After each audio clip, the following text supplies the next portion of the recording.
Hello again and welcome back to our course on Excel 2019 Advanced. In this section, we're going to start to look at date and time functions in Excel 2019. Now, of course, the use of dates and times is fundamental in Excel, but for many people, there are aspects of dates and times that are baffling, confusing, and can cause all sorts of problems.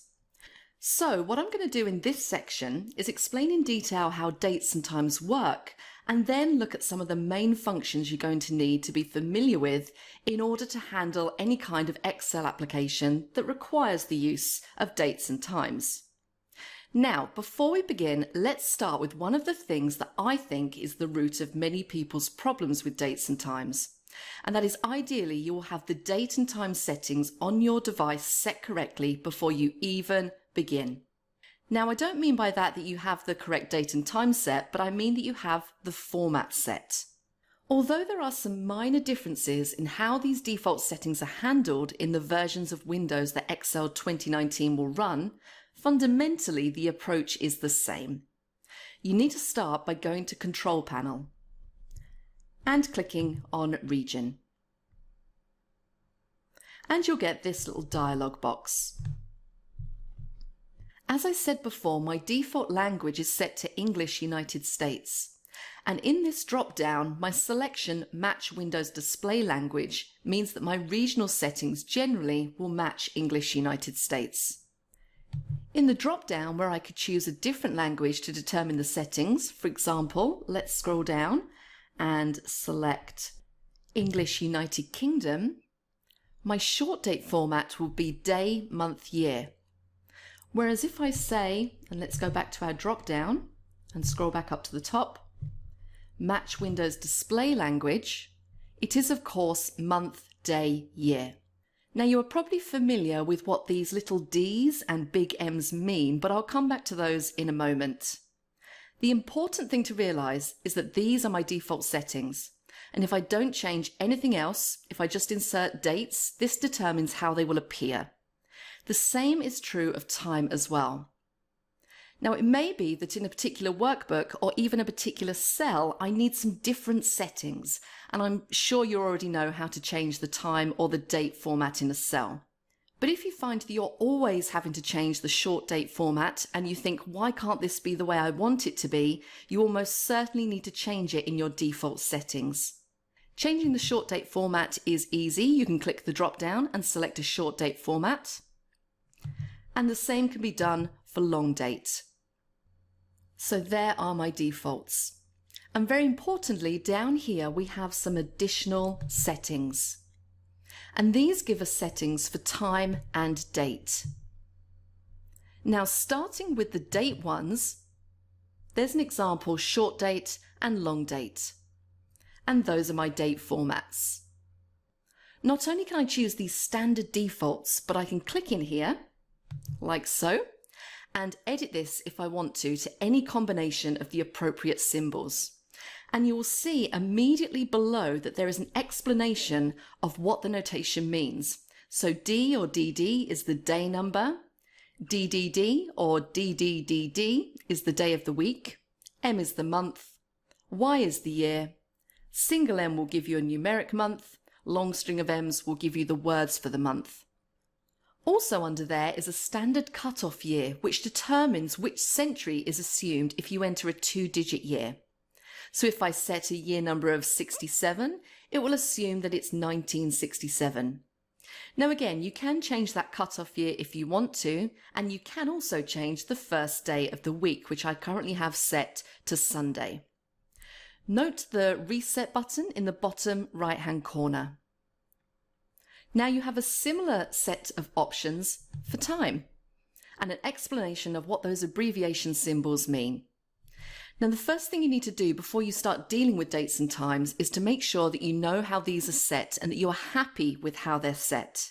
And the second thing is that when you are working in Excel, if you're annoyed with the fact that you don't get the right defaults, this is the starting point for setting those defaults.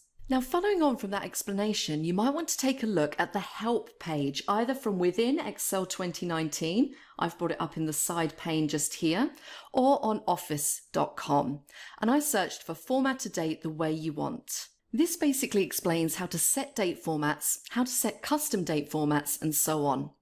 I'm not covering these formats on this course because I'm assuming you're already fairly familiar with these, but if you do have any uncertainty, then this is a good page to look at.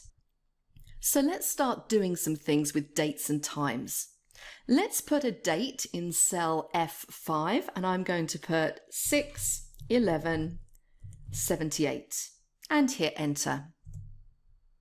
So that's June the 11th, 1978. Note that because I only entered the 2-digit year, it became 1978 because of that cutoff earlier on. Let's go back into that cell now and change the cell format.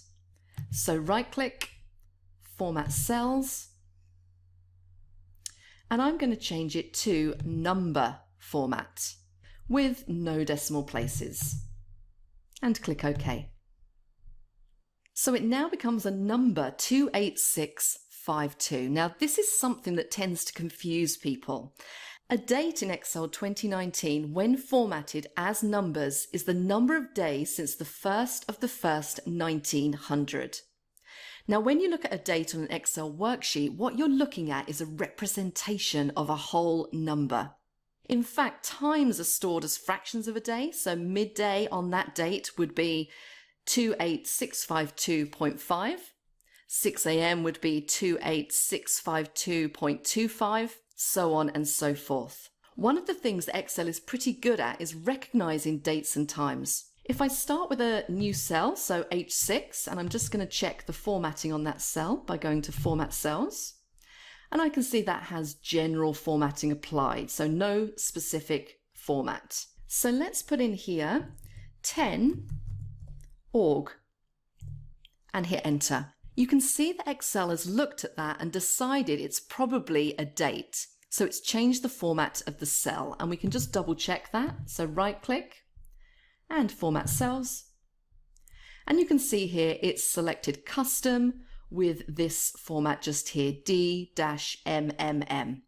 Now if I change this back to general format and click on OK, I can see that Excel has correctly stored that as a date, and that's the number of days in question since the 1st of January 1900. But what about dates and times? Let's put in a time into cell H8 of 10:30, and we'll say AM, and hit enter. Let's check the formatting on that cell, and I can see it's selected custom, and it's selected hours, minutes with that AM, PM marker. But what about if we want to put those two things together? So in cell H10, I'm going to combine the two. So let's say 10 org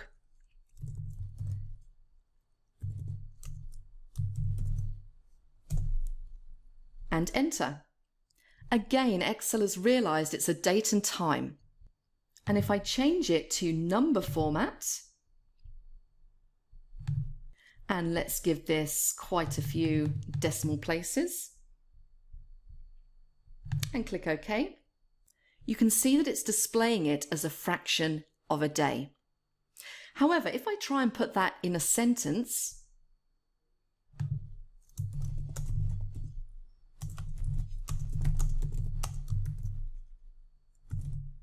and hit enter, then Excel will not recognize a date or time combination as part of a sentence. So it's important to understand how dates and times are stored in Excel 2019. And it's also important to understand that Excel will do quite a lot of work in recognizing dates and times, but that the formatting, apart from the default formatting that Excel will use, is largely down to you. And it's important to understand how to use those formatting codes to get dates and times to display the way you want them to. It's also important to understand the various different functions that you can use with dates and times. For instance, you might want to use a function that will tell you a date 60 days from today. Or maybe you want to find a function that will tell you what the time was 2.5 hours ago. These are the types of time and date functions that we're going to be looking at in the next section, so please join me for that.